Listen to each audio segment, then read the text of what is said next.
Cintia Sánchez del Sanatorio Allende de Córdoba, Juan Pablo de Bari, que es Fellow de Hemodinamia del Sanatorio Mitre de Cava. Hay 3 charlas en la primera charla se denomina Infarto agudo del miocardio y enfermedad de múltiples vasos, cuando el FFR y el IBUS modifican el tratamiento, y va a ser dictada por la doctora Guadalupe Federic del Hospital Alemán.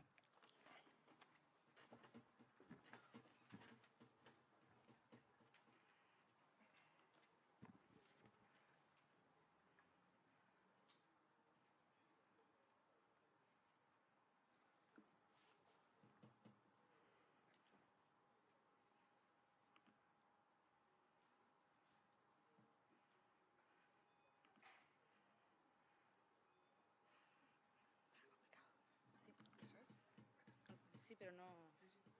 Ah.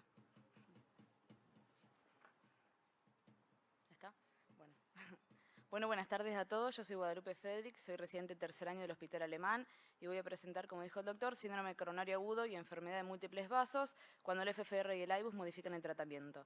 Para eso tenemos que tener en cuenta de que todos aquellos pacientes que se presentan con síndromes coronarios agudos, la mayoría se presenta con enfermedades múltiples vasos, por lo cual la pregunta no va a ser si estos pacientes requieren revascularización, sino que dónde la requieren y cuántos deben ser colocados.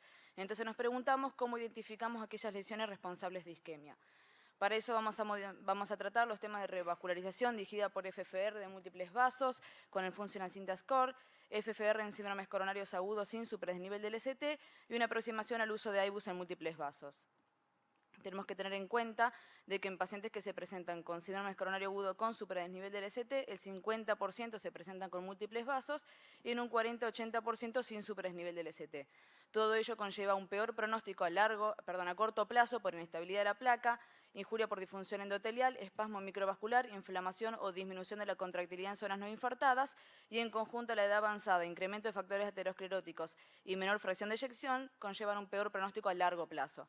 Para eso tenemos que tener en cuenta a qué definimos revascularización completa y cuáles son los métodos que vamos a utilizar. Para eso podemos guiar una revascularización, ya sea por anatomía, es decir, por una gradación de la estenosis, por angiografía, funcional, es decir, guiada por estudios evocadores de isquemia, basada en scores, numérica o la fisiológica, en la cual vamos a utilizar el FFR. Que el FFR es la relación, el Fractional Flow Reserve, es la relación entre el máximo flujo en la parte proximal sana de una arteria y el máximo flujo luego de la estenosis, medida luego la inducción de una hiperemia máxima por un agente, por ejemplo, de adenosina.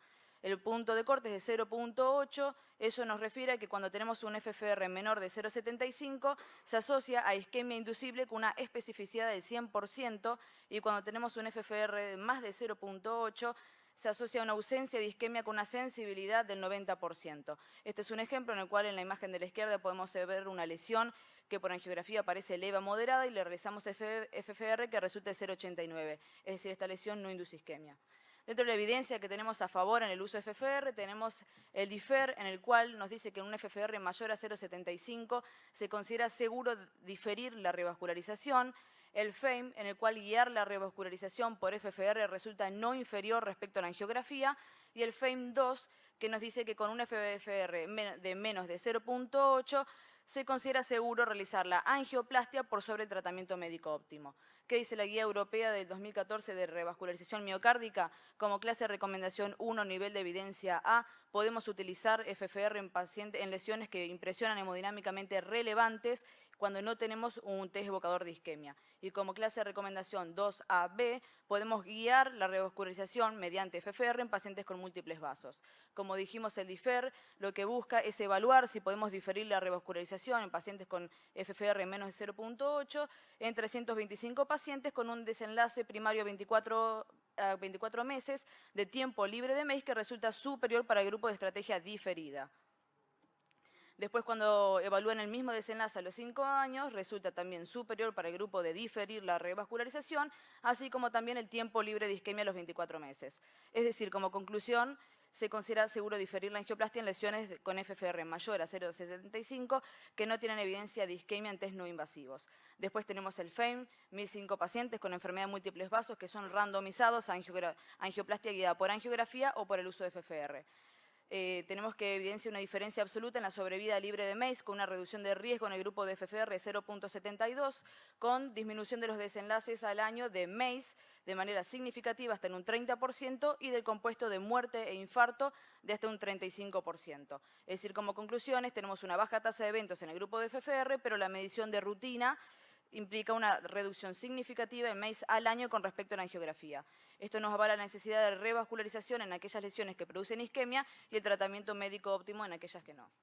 Tenemos el FAME2, como dijimos, que se divide en un estudio randomizado y en un registro. El estudio randomizado incluía 888 pacientes en los cuales ellos evalúan si a lesiones con FFR positivo, es decir, que evocan isquemia, vamos a revascularizarla o vamos a realizarles tratamiento médico óptimo. Tiene una detención temprana por beneficio a favor del grupo de FFR, con una disminución del desenlace primario a 12 meses, que era el compuesto de muerte, IAM y revascularización de urgencia. También a los 24 meses, con un 44% de crossover entre el tratamiento médico óptimo y la rama de angioplastia. Es decir, como conclusión, en comparación al mejor tratamiento médico óptimo, realizar angioplastia en pacientes con enfermedad coronaria estable y en un 26% de enfermedad con síndromes coronarios agudos, mejora la calidad de vida, disminuye los síntomas y el compuesto de MACE a un costo similar durante los 3 años de seguimiento.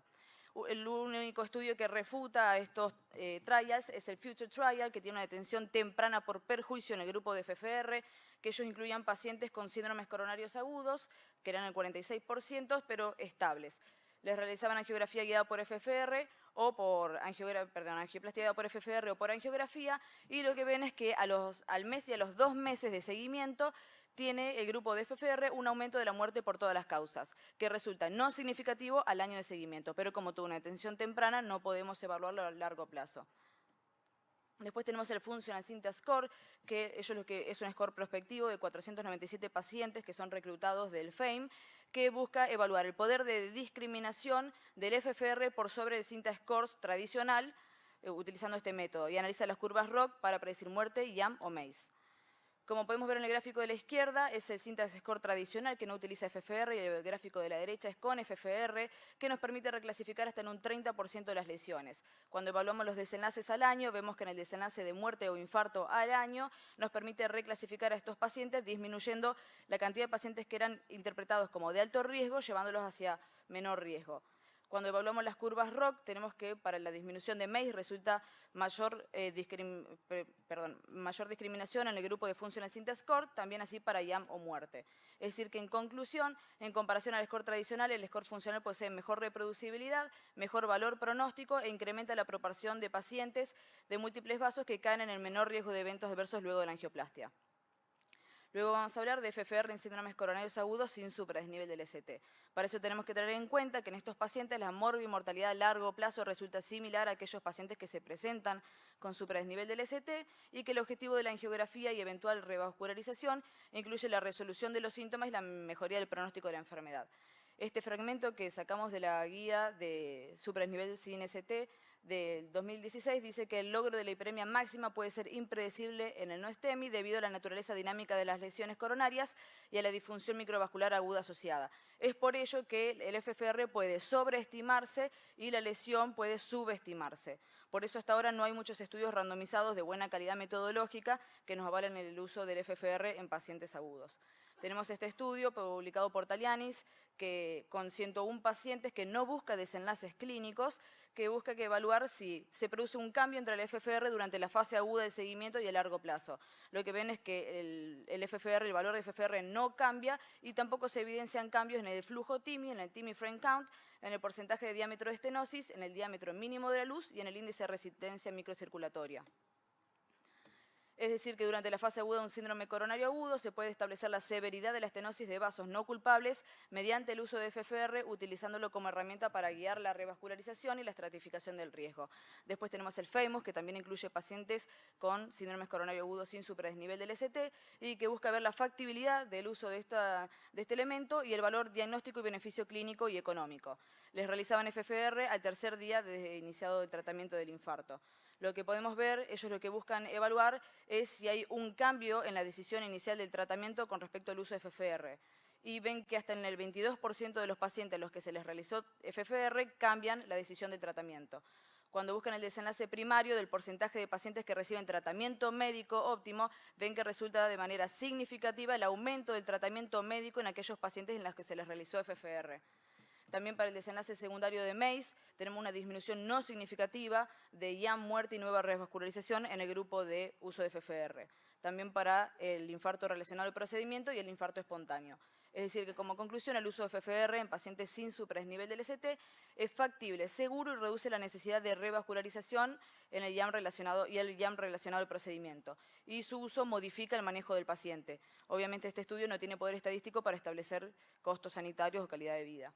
Después vamos a hablar de una aproximación al uso de IBUS en múltiples vasos. La guía lo que nos dice como clase de recomendación A, nivel de evidencia B, es que el IBUS se puede utilizar para optimizar la implantación del stent. Con la misma clase de recomendación se puede utilizar para optimizar el tratamiento médico, sobre todo en pacientes que tienen enfermedad de tronco, y para evaluar los mecanismos de falla del stent. Tenemos diferentes estudios, como este estudio que evalúa en 2.900 pacientes con un seguimiento de 6 meses el uso de IBUS en estos pacientes y ven que previene la restenosis.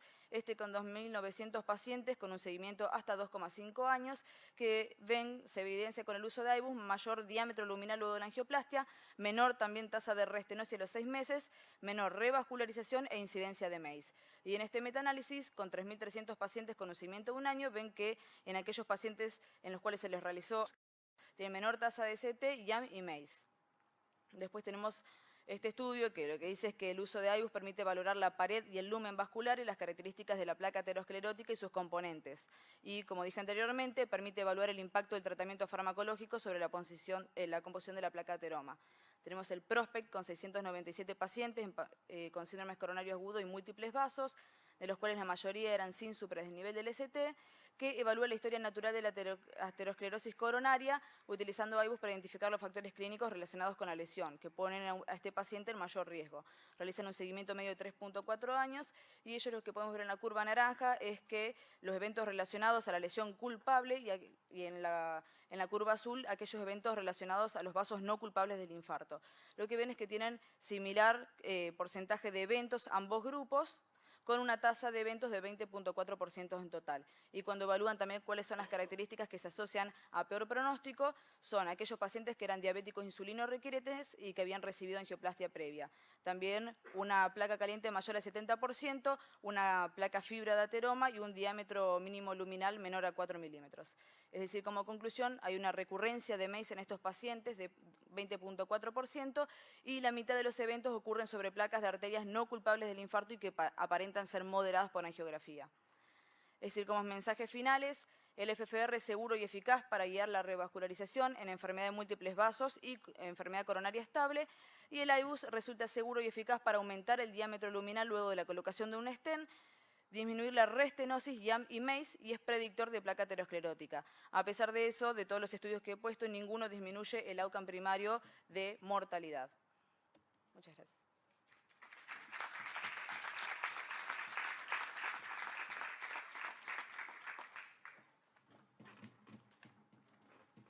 Bueno, muchísimas gracias, Guadalupe. Excelente charla. La siguiente charla es cierre de foramen oval permeable, lo que aprendimos del REDUCE y el RESPECT Trial, y va a ser dictada por Eugenia Amrein, del Hospital Alemán también.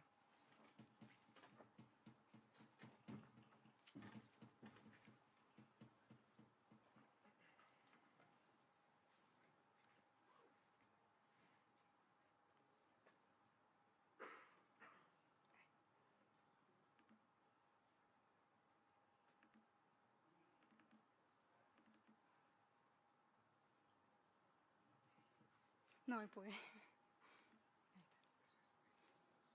Bueno, buenas tardes. Como ya introdujeron previamente, soy María Eugenia Amrein del Hospital Alemán y vamos a hablar de la nueva evidencia en el cierre percutáneo del foramen oval permeable a partir de los estudios publicados nuevos en el Congreso Europeo de Cardiología de este año.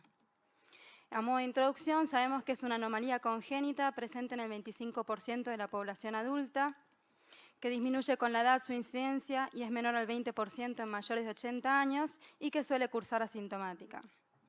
Un pequeño repaso embriológico: inicialmente se forma el septum primum, que crece desde el techo de la aurícula común hacia los cojinetes endocárdicos. quedando entre ellos el ostium primum. En una segunda instancia se fusiona el septum primum con los cojinetes endocárdicos y se empieza a formar lo que se llama el septum secundum a la derecha del ostium primum, formando así el ostium secundum. Luego, como todos ya sabemos, una vez que nace... lo aumenté, perdón.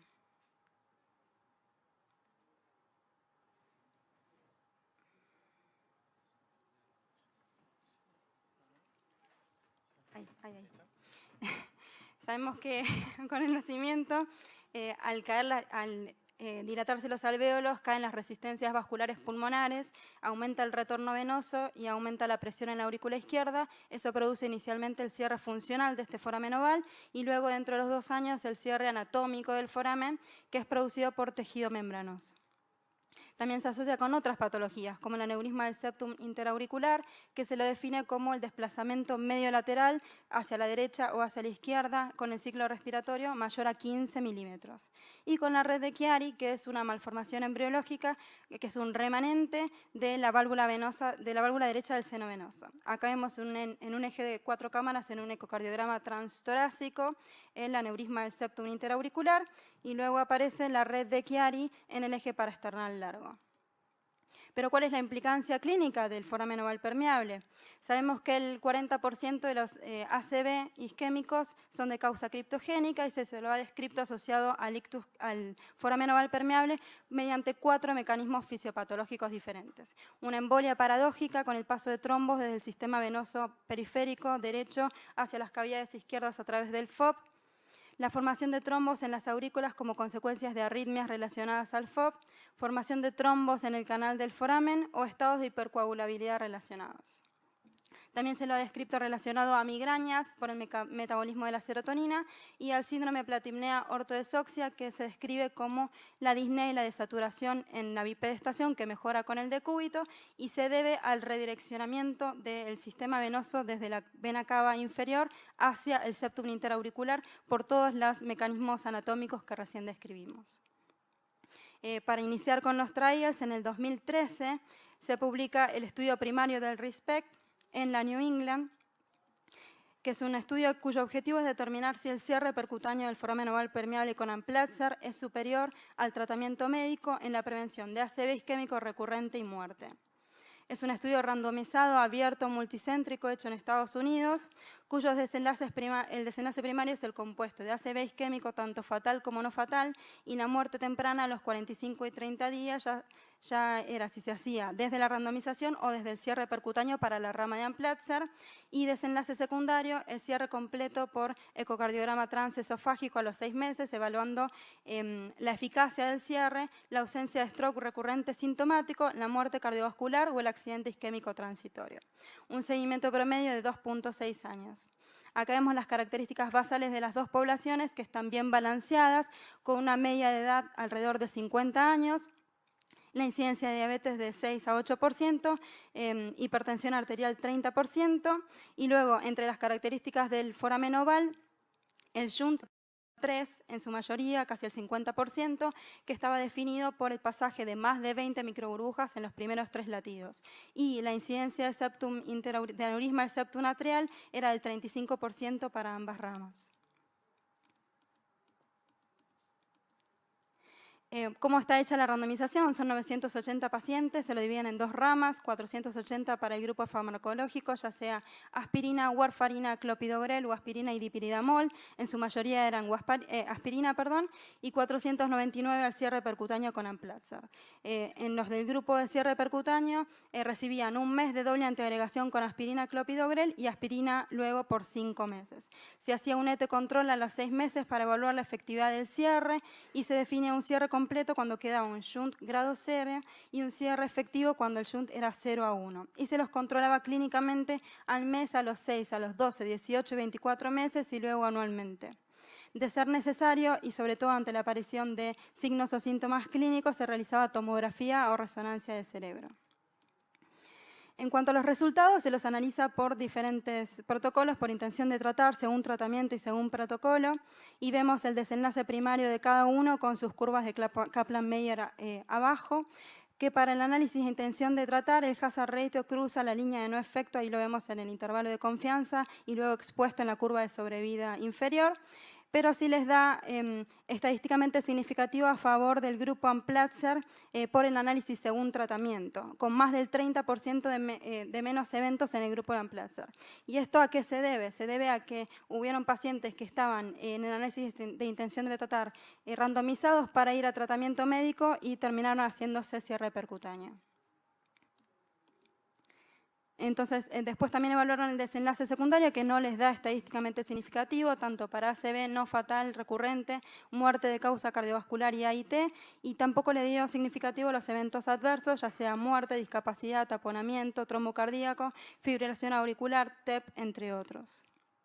Se hizo también un análisis de subgrupos, que vemos que los que les da estadísticamente significativos a favor del grupo de cierre percutáneo era cuando el shunt era sustancial, es decir, grande, que era definido más de 20, el pasaje de más de 20 microburbujas, o cuando tenía aneurisma del septum interauricular.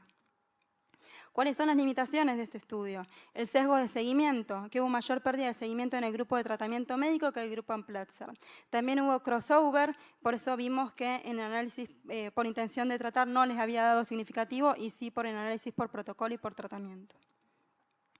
En ese entonces, en el 2014, se publica en la Revista Española de Cardiología un algoritmo terapéutico de las indicaciones actuales de cierre percutáneo del foramen oval permeable, que inicia descartando las causas secundarias de ictus y ante la no posibilidad de tratar causas secundarias se piensa en FOP y en pacientes menores a 55 años o aneurisma del septum interauricular o que tengan un cortocircuito derecho a izquierda importante, se recomienda el cierre percutáneo. En el resto de los casos es dudoso el beneficio del cierre y se debería individualizar en cada caso.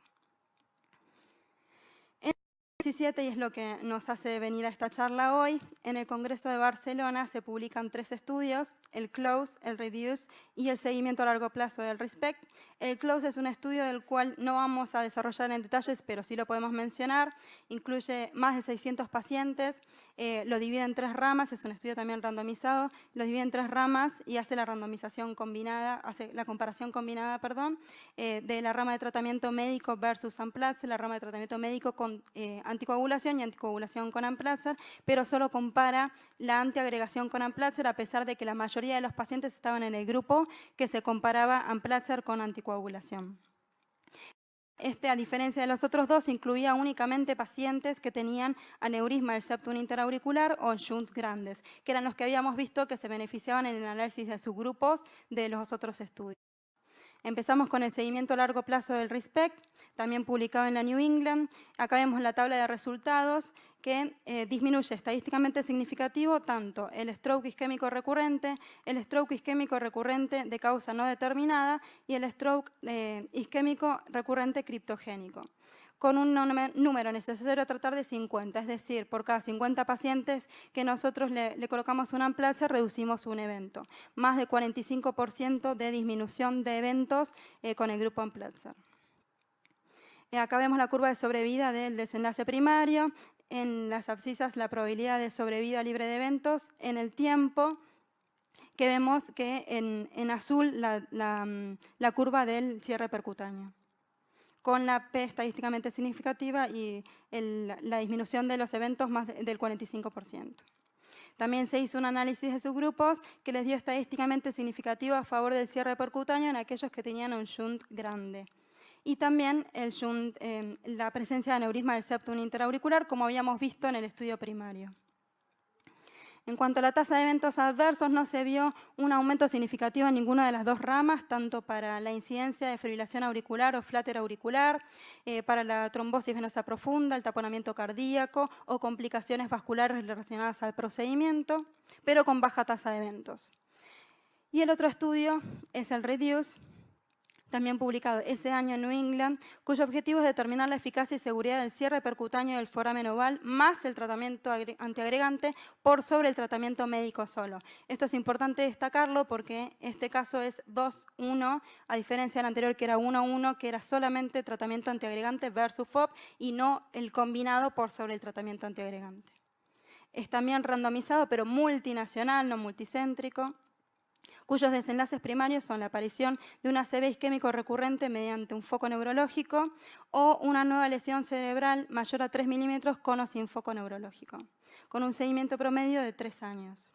Las características basales las exponemos aquí en esta tabla, también están bien balanceados con una media de edad similar al estudio previo, con un 25% de tasa de hipertensión arterial, 4% de diabetes, más del 40% de shunts grandes y para la presencia de aneurisma del septum interauricular, 20% para el cierre percutáneo y no determinado en el grupo de tratamiento médico.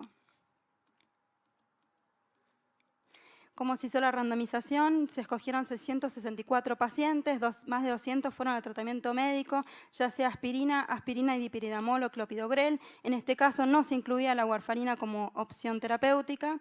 Y en el grupo de cierre, más tratamiento médico, más de 400 pacientes que recibían una carga de clopidogrel de 300 miligramos y clopidogrel 75 miligramos por 3 días. También se hacía un ET al mes, a los 12 y a los 24 meses para evaluar la efectividad del cierre.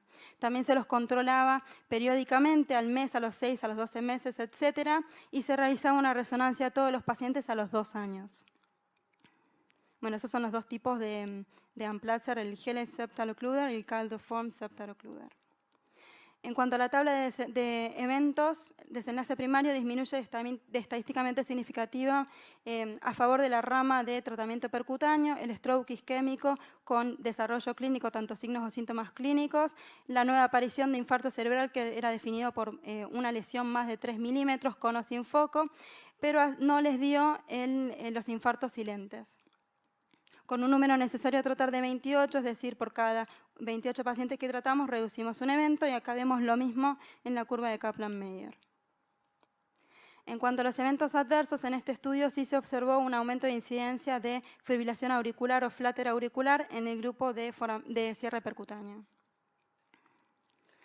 También se hizo un análisis de subgrupos que evidenció que se beneficiaban más los pacientes con shunts moderados a grandes. Y las limitaciones de este estudio es también un entrecruzamiento de ramas, el crossover.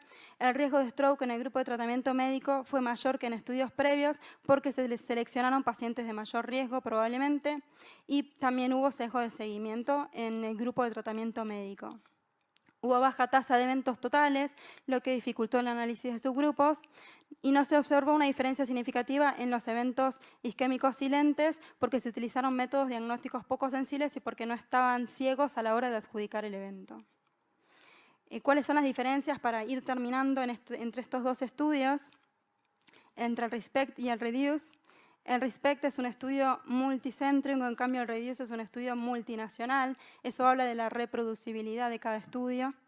El RESPECT es un estudio 1 a 1, tratamiento médico versus tratamiento con Amplatzer. En cambio, el REDUCE es 2-1, son los dos tratamientos por sobre el tratamiento antiagregante. En el REDUCE no estaba permitido el uso de warfarina, a diferencia del RESPECT. Después también era diferente la diferenciación del tamaño del shunt.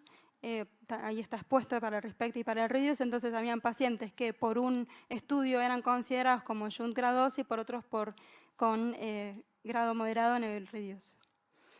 También los pacientes del REDUCE tenían mayor tasa de aneurisma del septum interauricular y eran más diabéticos y más hipertensos. En cuanto a los resultados, el RESPECT en el estudio primario se detuvo a los 25 eventos con un seguimiento promedio de 2.6 años y el REDUCE el seguimiento 3.2 años. Por eso es que después el RESPECT se completa con el seguimiento a los 6 años. También el RESPECT tuvo los resultados que eran estadísticamente significativos en la reducción del evento primario, únicamente en análisis por protocolo y no por tratamiento, por protocolo y por tratamiento y no por intención de tratar, que era como estaba diseñado el estudio primariamente. Y el REDUCE se asoció a una mayor tasa de fibrilación y flutter auricular. A modo de conclusiones, ¿qué nos dejó cada uno de los dos estudios? El RESPECT nos dijo que el cierre percutáneo se asoció a una disminución significativa en la incidencia de stroke isquémico recurrente, con mayor beneficio en pacientes con shunts grandes y aneurisma del septum interauricular, eso evaluado en el análisis de subgrupos, sin diferencias significativas en la tasa de eventos relacionados al procedimiento. En cambio, el El reduce en pacientes con stroke criptogénico, el riesgo de un nuevo evento fue significativamente menor en el cierre percutáneo combinado con el tratamiento médico por sobre el tratamiento médico, pero con mayor incidencia de fibrilación auricular, que eso nos haría pensar si estamos agregando una causa nueva de ACV. Le prevenimos el ACV isquémico, digamos, y criptogénico, pero le agregamos el ACV cardioembólico y la necesidad de evaluar si requiere anticoagulación o no. Muchas gracias.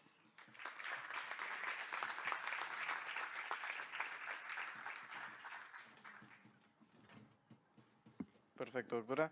En honor al tiempo vamos a ir con la siguiente charla, que es dispositivos percutáneos para el tratamiento de la insuficiencia mitral funcional, una cuestión de experiencia, y va a ser dictada por el doctor Santiago Cudini de la Fundación Favaloro.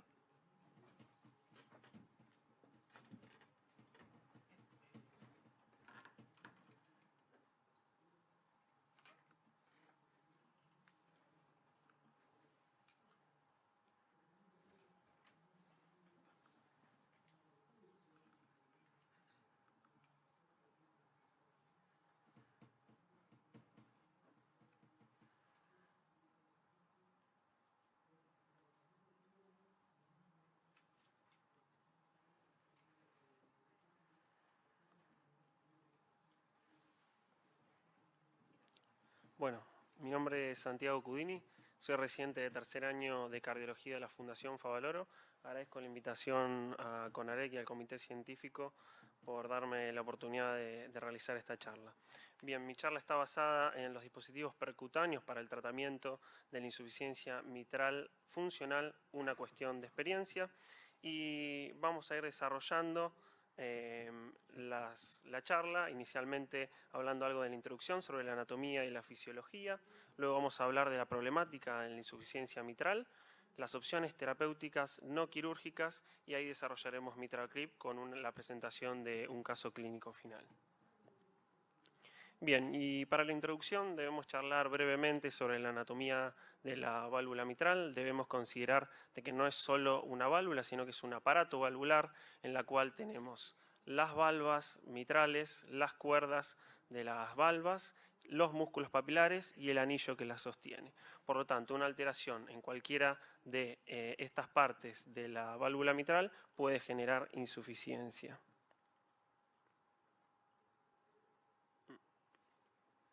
Bien. Y existen clasificaciones, una de ellas es la de Carpentier para clasificar a la insuficiencia mitral. En ella la tipo 1 es por movilidad de las valvas normal. El mecanismo funcional en estos casos es la dilatación anular y la perforación de las valvas. En el caso de las tipo 2, la movilidad de las valvas es excesiva. Esto se ve en las secundarias a elongación de las cuerdas y prolapso, que puede asociarse a una rotura de las cuerdas y eversión del velo tipo flail. Y en el tipo 3 las dividen en 3A y 3B. Esto según la movilidad de las valvas, que en este caso está restringida. En la tipo 3A, la movilidad sistodiastólica restringida, típica de la afectación de aquellas patologías que son infiltrativas, como la reumática, y la tipo 3B, la movilidad sistólica está restringida, pero por cardiopatía isquémica. Bien, entonces todo esto nos permite identificar de que en la insuficiencia mitral es muy importante saber cuál de los factores está alterado dentro del aparato valvular mitral para otorgarle el tratamiento adecuado. Y debemos charlar de que hay una problemática en la patología mitral severa sintomática. Esto se da a que cada vez estamos viendo que nuestra población es más añosa. Y vemos que en este trabajo publicado ya hace algunos años en The Lancet, tanto la valvulopatía aórtica como la valvulopatía mitral aumenta con el transcurso de los años. Por lo tanto, tenemos cada vez más pacientes que son añosos y que tienen valvulopatía severa, tanto aórtica como mitral, sintomática.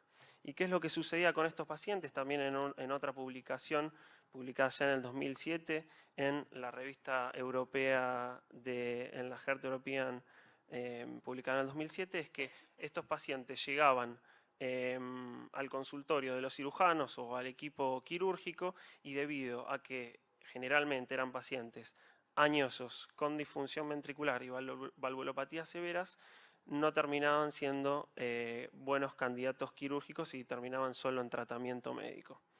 Entonces, ¿qué es lo que surgió para todo este grupo heterogéneo de pacientes? Bueno, distintas estrategias terapéuticas. Y acá de vuelta es pensar en cuál es el defecto principal de la insuficiencia mitral y cómo lo podemos solucionar. Esta tabla, este algoritmo me pareció interesante porque divide las distintas partes de la válvula mitral y en el tratamiento específico, por lo menos, por ejemplo, podemos trabajar sobre el anillo haciendo una anuloplastia, ya sea directa o indirecta. Podemos trabajar sobre las válvulas colocando un clip. En este caso vamos a hablar ya más tarde de MitraClip. Y tenemos otras oportunidades para trabajar tanto sobre las cuerdas tendinosas como los reemplazos valvulares directamente percutáneos sobre la válvula mitral. Solo a modo demostrativo, estas son válvulas mitrales que están en desarrollo, todavía no están aprobadas para el tratamiento de la insuficiencia mitral. En lo que es la anuloplastia, tanto indirecta como indirecta, tampoco tenemos evidencias para utilizarlos actualmente. Son todos prototipos que se encuentran en desarrollo, como así las de asistencia al ventrículo. Pero vamos directamente ya a la parte central de la charla, en la cual vamos a hablar sobre MitraClip. Debemos saber que el MitraClip es una técnica de reparación valvular transcatéter mitral, en la cual es una técnica que es hemodinámicamente mínimamente invasiva y que se basa en la técnica de Alfieri, la cual ya hace muchos años se había descrito, pero de forma quirúrgica, afrontar edge to edge, o sea, de tramo a tramo o fin a fin de las válvulas mitrales, pero de forma quirúrgica.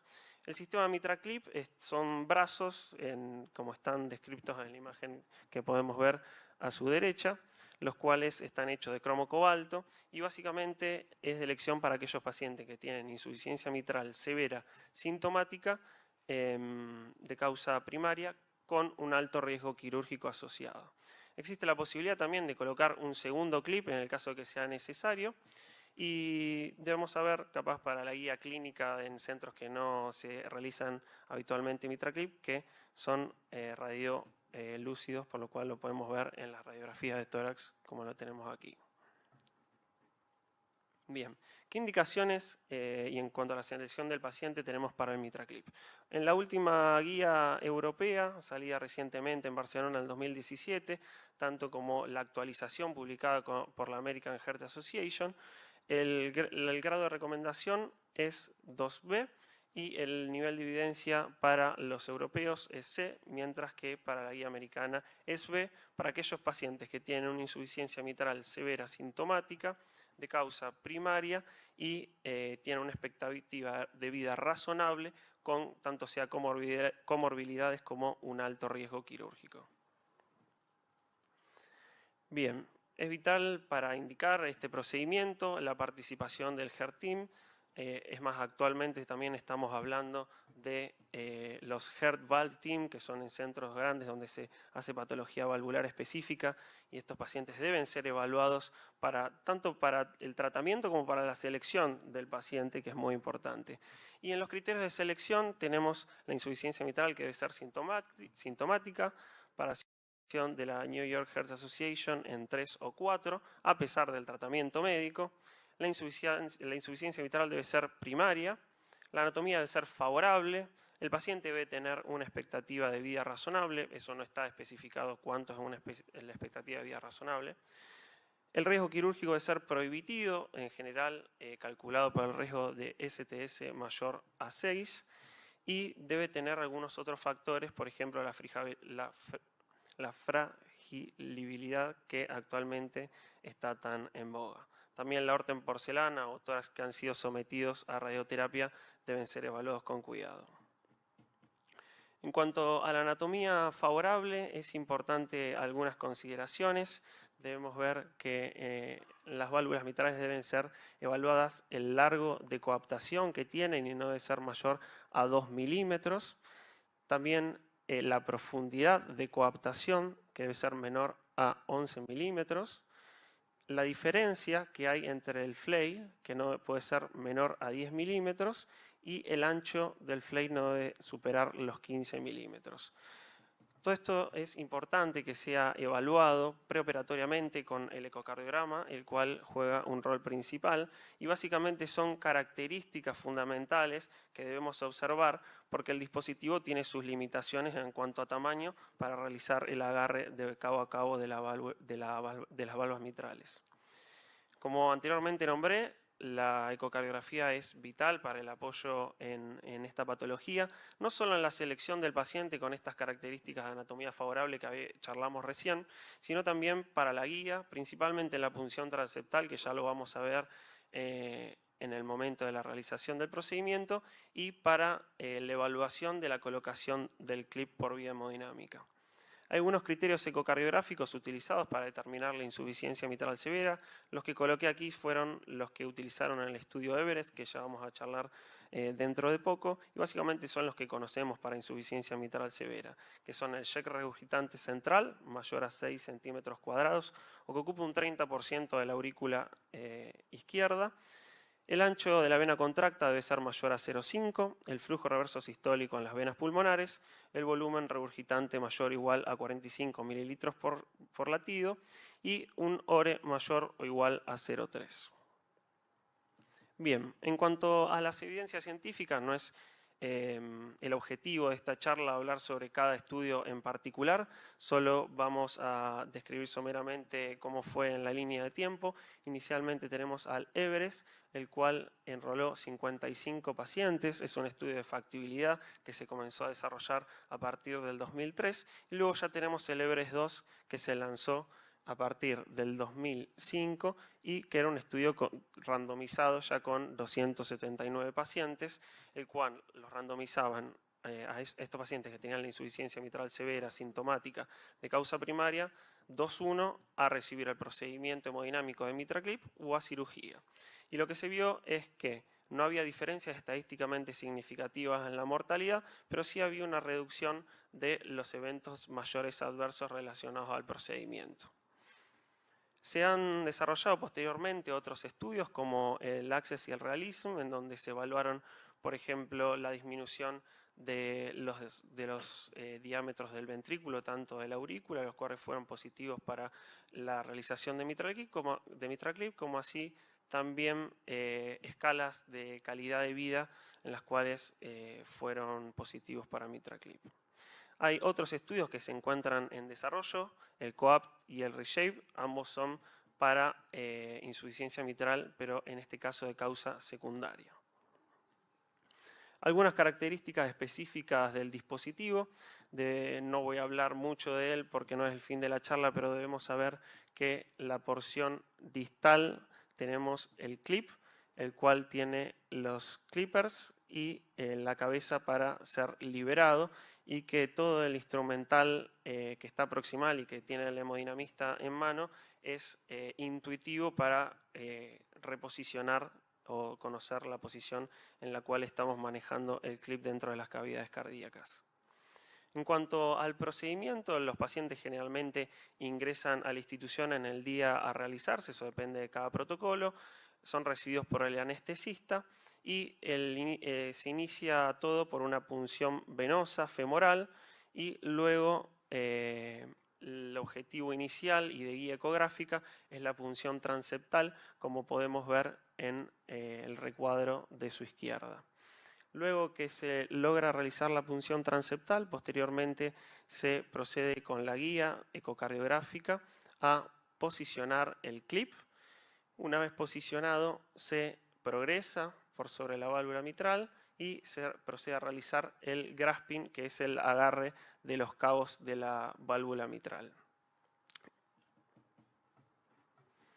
Existen algunas complicaciones del procedimiento, como pueden ser el tamponamiento cardíaco, las rupturas cordales, la embolización del dispositivo o las embolias aéreas.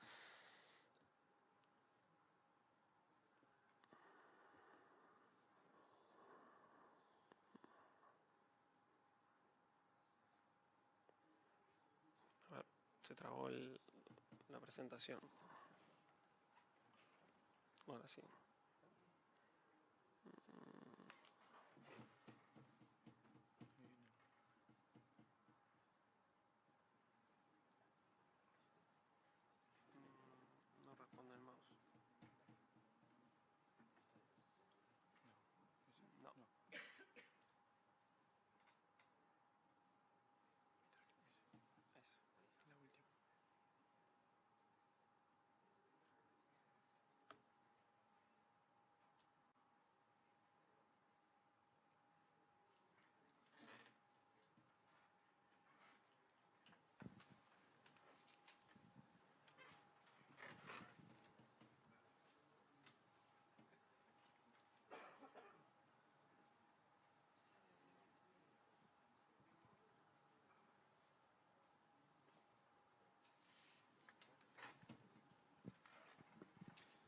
Yo creo que Santiago, si lo que se te trabó es el video del caso, por ahí ya, con la animación que mostraste, me parece que a los fines didácticos es suficiente y si querés podés, no sé si después tenés una conclusión o podés pasar directamente, pero me parece que lo que se te está trabando son los videos. Sí, eran de un caso clínico que quería mostrar, si no, no, Santiago Cudini.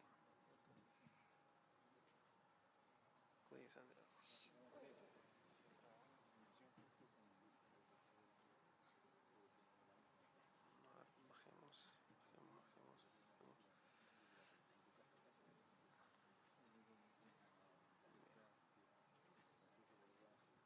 Bien. Bueno, en seguimiento a la terapia antiagregante de importancia, según el EBRES-2, debían estar los pacientes con aspirina 325 miligramos por 6 meses y clopidogrel 75 miligramos al menos un mes, y dependiendo si requerían o no anticoagulación, es que debían recibir aspirina o clopidogrel, pero solo por un mes. Solo para presentar un pequeño caso clínico, tenemos un paciente de sexo masculino de 38 años de edad, diabético, con una insuficiencia mitral severa por prolapso, sintomático para disnea, con artrosis de cadera y pobre movilidad, que en la evaluación con el ETE tenía disfunción ventricular, la válvula mitral redundante con prolapso de la válvula anterior en el segmento A1, secundaria ruptura cordal, lo que generaba una insuficiencia mitral severa con 55 de presión sistólica del ventrículo derecho. Bien, como podemos ver en la imagen A se observa en una vista medioesofágica de un ETE, la válvula mitral redundante, ya se empezó a trabar.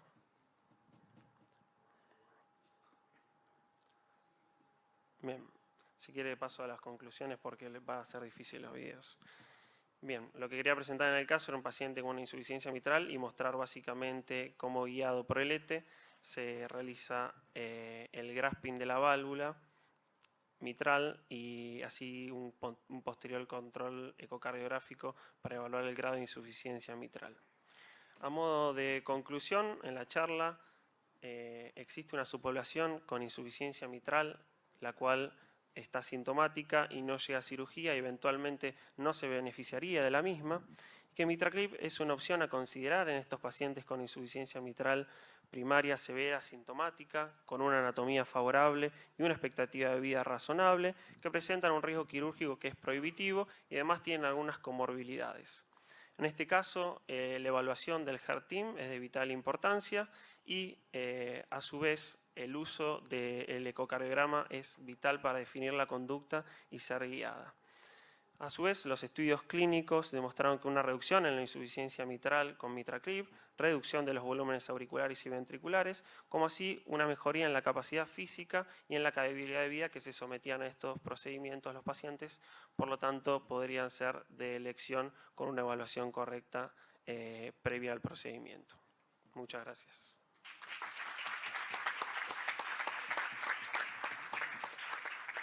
Bueno, felicitaciones a los tres, realmente han hecho un gran trabajo. Me gustaron mucho las presentaciones de los tres, realmente muy bueno.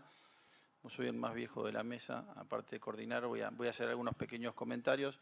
Si quieren, para tratar de optimizar el tiempo, vamos a dividirlo por tema.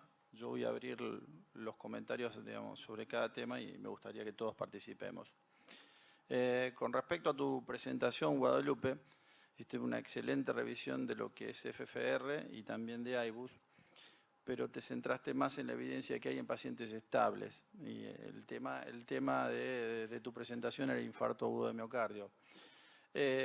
Viste que a partir del PRAMI, del CULPRIT, digamos, hay evidencia importante, digamos, o sea, hay un debate importante si en el contexto del infarto agudo de miocardio hay que revascularizar todo, solamente el vaso culpable. El CULPRIT y el PRAMI son estudios que se basaron en la imagen angiográfica y dieron un resultado positivo. Digamos que aparentemente los pacientes a los que se les realiza revascularización completa les va mejor. Como vos lo comentaste, siempre existió cierto reparo en los resultados de FFR en el contexto de los síndromes coronarios agudos, ya que depende el resultado de la vasodilatación máxima, la disfunción endotelial generada en este tipo de síndromes agudos generaba cierta duda si realmente podía ser útil. Sin embargo, hay dos trabajos que se publicaron este año, uno en Lancet, otro en New England. Uno se llama el Compare Acute y el otro se llama Dynamic 3 Primulti, donde les realizaron FFR, fueron 2 estudios randomizados donde realizaron FFR a los vasos no responsables y realmente tuvieron resultados importantes. Compararon solamente angioplastia al vaso responsable contra angioplastia al vaso no responsable guiada por FFR. Realmente tuvieron reducción importante de eventos en el seguimiento, fundamentalmente nuevas revascularizaciones. Me gustaría que, digamos, no sé si el doctor Alín quiere empezar la discusión, a ver qué opinamos de esto. Bueno, de nuevo, felicitaciones, me sumo a lo de Claudio. La presentación fue muy buena y bueno, era un poco el comentario lo mismo. Los estudios que te presentaste son en pacientes estables, ¿no? Sí. Aquí.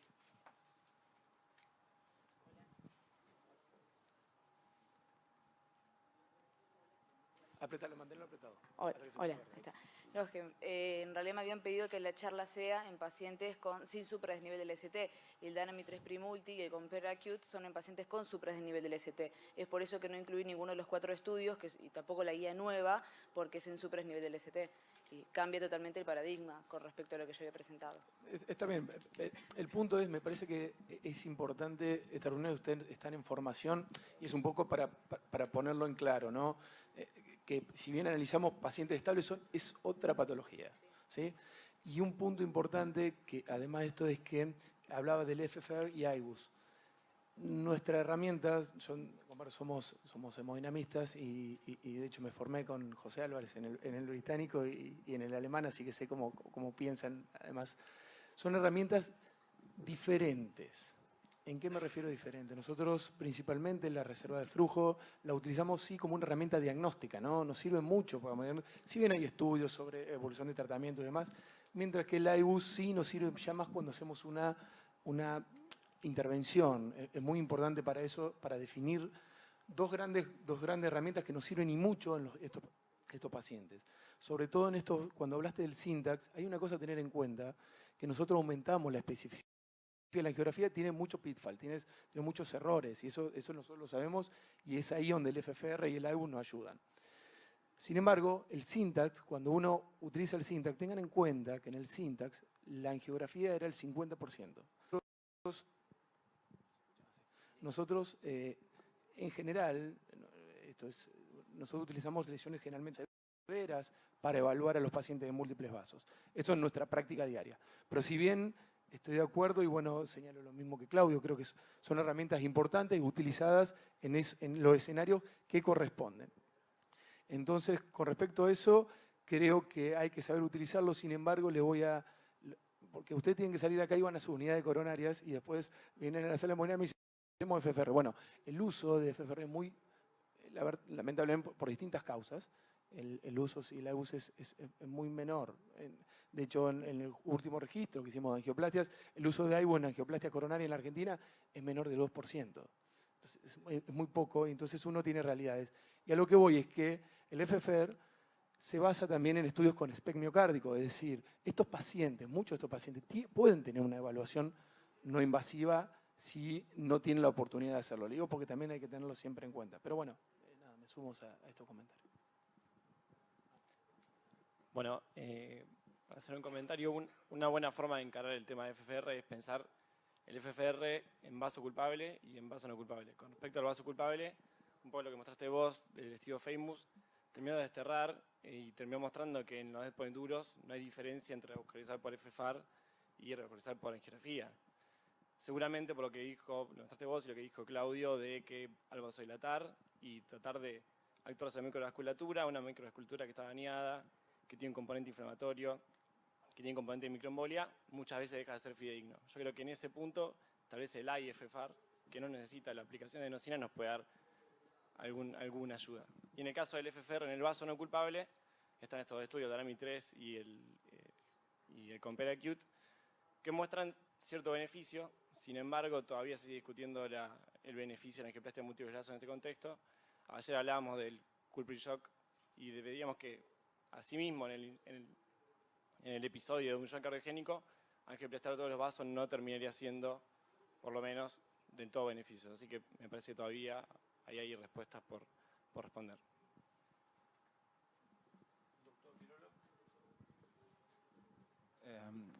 Yo le voy a dar un toque también más práctico, más realista. Me sumo a lo que decía el doctor Aline, que no lo estaba disponible en todos lados. Y lo otro que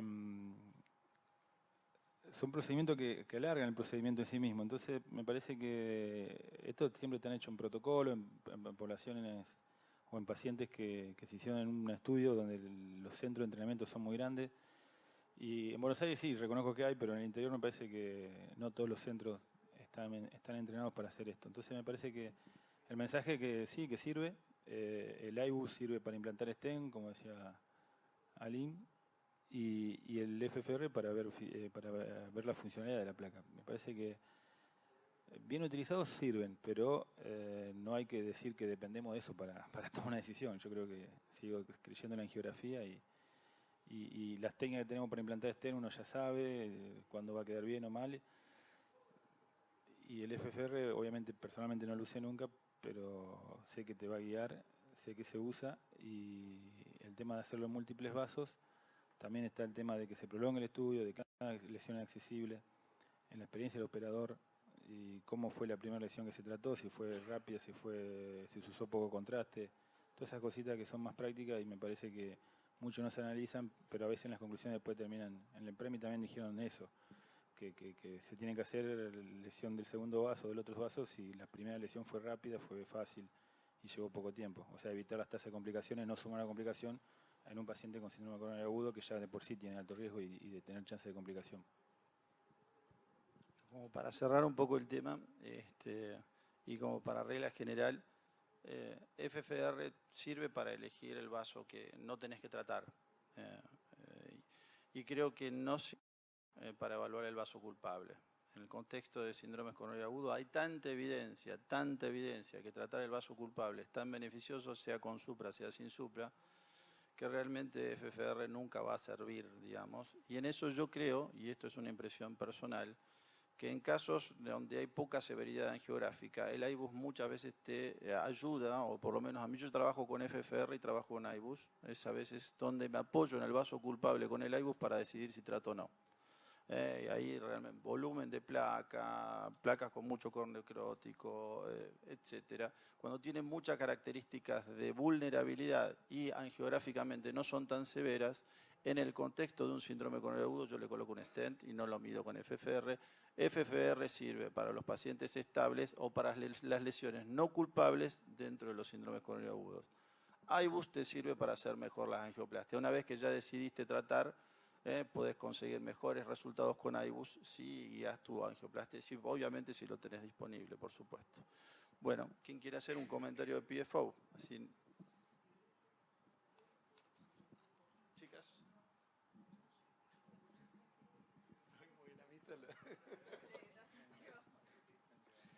Bueno, con respecto a la charla de cierre formal permeable, cuando le preguntaron a Kusnak, el director de Pensilvania, que fue el que presentó el Reduce, le preguntaron por qué él creía que había dado resultados beneficiosos y los estudios previos no lo habían dado. Él lo primero que dijo y que pensaba que tenía el menor peso era que los dispositivos habían avanzado en cierta manera y eso ayudaba. Sin embargo, vimos que estos dispositivos también dieron más chance de FA, porque por ahí no tendría tanto peso. Lo que sí él remarcó es que en los pacientes del Reduce la población estaba muy seleccionada. Y realmente los pacientes que tenían stroke eran stroke criptogénicos y todas las otras causas estaban descartadas. Entonces, seguramente la gran selección de la población ayuda a que los resultados sean mejores. Yo creo que de un punto de vista, si nos ponemos muy conservadores, iríamos a cerrar solamente aquellos forámenes permeables en pacientes que sean solamente criptogénicos, con forámenes muy grandes, como decías vos, mayor a 20 microburbujas, y que estén asociados a aneurisma del septo auricular. En el otro extremo, si somos muy agresivos, cualquier paciente que tenga un TIA y que tenga un foramen permeable y que de gran prevalencia en la población general, lo iríamos a cerrar. Yo creo que la indicación está en algún lugar intermedio entre esos dos puntos. Sin embargo, todavía hace 2 semanas la Sociedad Americana de Neurología salió a emitir un comunicado y ellos siguen diciendo que el uso de dispositivos y de foramen permeable sigue siendo para casos muy excepcionales. Yo creo que en los próximos años tendremos alguna respuesta más. Una cosita yo, ya que estamos acá en residencia, ya a mí me gusta por ahí. Es importante, independientemente de los estudios y demás, es importante lo que hicieron estos estudios. Primero, en stroke criptogénico hay que descartar causa secundaria. Esto no es menor. Y para eso hay que trabajar de una manera interdisciplinaria. Tiene que haber neurólogos, tiene que haber imagenólogos. El diagnóstico y la anatomía del FOP es muy importante. No son todos los FOP iguales, ¿sí? Y esto es muy importante hacerlo con la mejor imagen posible, pedirle al ecografista que lo evalúa, que mire el trayecto del FOP. Hay un montón de cuestiones que son técnicas también, que mida el ASIA, que mida la gravedad del shunt, porque esto es importante porque esto también puede tomar decisiones a la hora de tratar un FOP de otro, ¿sí? Le voy a tratar de remarcar conceptos con respecto a esto. Y también conceptos éticos. Ustedes saben que hay un mercado enorme para cerrar foramen oval porque 1/4 de la población tiene foramen oval permeable, entonces tenés un mercado enorme. Entonces tenés una sobreindicación enorme, es un dispositivo caro y lamentablemente hay mucha corrupción en su indicación, esto hay que decirlo, con nombre y apellido. De todos modos, eso no tiene que empañar la idea de que también el ACV, digamos, por embolia paradojal existe, es una entidad que existe y de hecho de los ACV criptogénicos prácticamente tenés el doble de pacientes que tienen foramen oval permeable. O sea, tenés un 25% en la población general, pero de los que tienen ACV criptogénico prácticamente el doble lo tienen, entonces algo pasa. Algunos se debe beneficiar del cierre. Entonces es ahí donde tenemos que ser muy meticulosos para seleccionar el paciente. Creo que debe haber un neuroteam para seleccionarlo. Creo que no lo debe hacer el cardiólogo solo, no lo debe hacer nunca el cardiólogo intervencionista solo. Hay un algoritmo de causas que tenés que descartar, desde la resonancia, estudio de vasos de cuello, búsqueda sistemática de fibrilación auricular, etcétera, para llegar al diagnóstico de foramen oval permeable.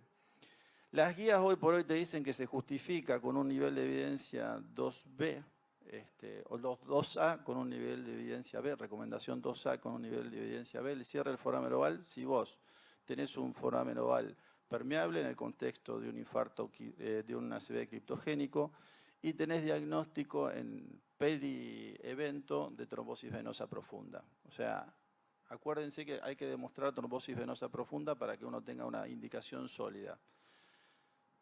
Aparentemente es más beneficioso en los que tienen defectos grandes, con gran pasaje, con aneurisma del septum. Aparentemente andan mejor, es más beneficioso en varones. Aparentemente es más beneficioso en más jóvenes. Digamos, esto, como es algo que lo tenés toda la vida, cuando tenés muchos años por delante, probablemente, fíjense que el RESPECT, que no daba tan bien en los primeros años de seguimiento, al final del seguimiento dio resultados muy positivos en favor, y justamente porque cuanto más viva la población, más riesgo de ACV va a tener y probablemente más efectivo va a ser el cierre. O sea que creo que yo siempre digo, el que indica mucho no trabaja bien, pero el que no indica nunca evidentemente no sabe. Entonces creo que apoyarse en un neuroteam y tener en cuenta, porque es una patología muy prevalente, y realmente debe haber personas que se benefician del cierre. Y es una técnica muy, muy simple, es cara, es muy simple, pero de muy, muy bajo riesgo. Es un procedimiento de muy, muy bajo riesgo. Y otra cosa que no me quería olvidar es el tipo de dispositivo. Vos nombraste los excesos de FA. Los excesos de FA están asociados con dos tipos de dispositivos y no con Amplatzer. El Amplatzer es el dispositivo original, es el dispositivo con el que se realizó el RESPECT, y utilizando Amplatzer no se ha demostrado exceso de FA. Eso es un efecto mecánico, es un efecto debido a la inflamación de los materiales que se usan para fabricar el dispositivo, no sé. Pero digamos, ese exceso de FA se da con el Starflex, que ya no está en circulación, se da con el dispositivo que se usó en el Reduce, pero no se da cuando se usa Amplatzer. Y también el tipo de dispositivo que se usa cuenta. MitraClip. Poca experiencia con MitraClip. La sensación que tengo desde que voy, escucho y leo, con el MitraClip está pasando lo que pasó primero con la válvula aórtica. O sea, hay que hacer una primera indicación en gente que no tiene otra chance y que entonces no va a poder demostrar eventos sobre mortalidad o sobre buenos resultados a largo plazo, mejor dicho. Va a demostrar calidad de vida y hasta ahí nomás, o sea, en pacientes inoperables. Yo creo que va a evolucionar para mejor, se va a empezar a usar cada vez más, lento, pero se va a empezar a usar. Es bastante, así como dijo que lo del FOP es sencillo, me parece que esto no es tan sencillo. Más que nada yo de ver casos en vivo, ustedes en la fundación no sé si lo habrán seguido o no, pero tengo la sensación de que hace 5 años atrás o 6 años atrás la válvula mitral ni lo pensábamos hacer y ahora sí, ya se está haciendo y que va a tener su curva de aprendizaje y su curva de demostración, digamos, de que va a servir y que va a llegar el momento de que se va a usar.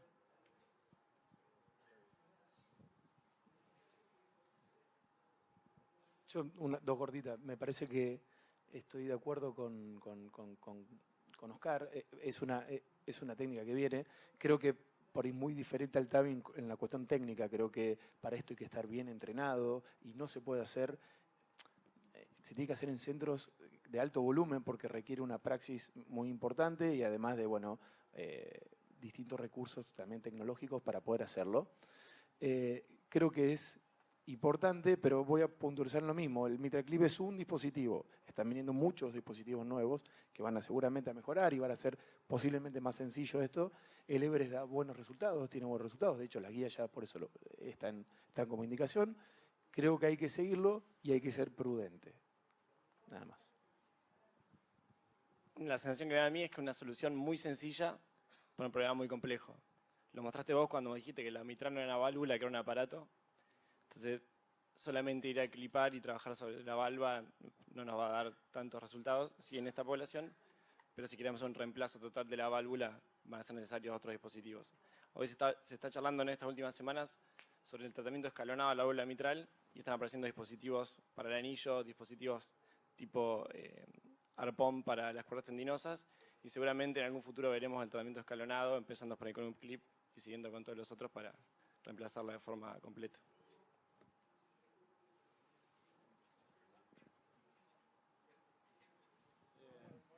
Yo creo que no es una técnica sencilla, al contrario de lo que les digo, el cierre del PFO, que realmente es muy sencillo. Hacer MitraClip es una técnica compleja, exige de operadores y de todo un equipo muy entrenado, no solamente en técnicas endovasculares, sino en imágenes.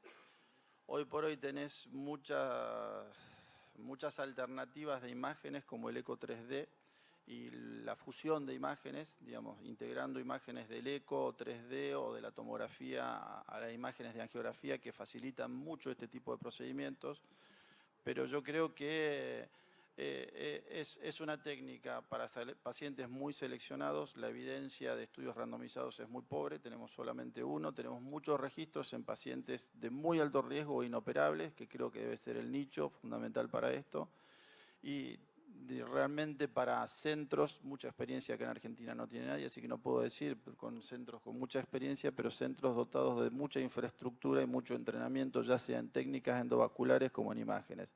No es una técnica simple, y yo creo que tampoco es el futuro. Creo que el futuro fundamentalmente para esto también va a ser el cambio de válvula. Tenemos que esperar, obviamente, cambio de válvula por vía percutánea, tenemos que esperar unos años para eso.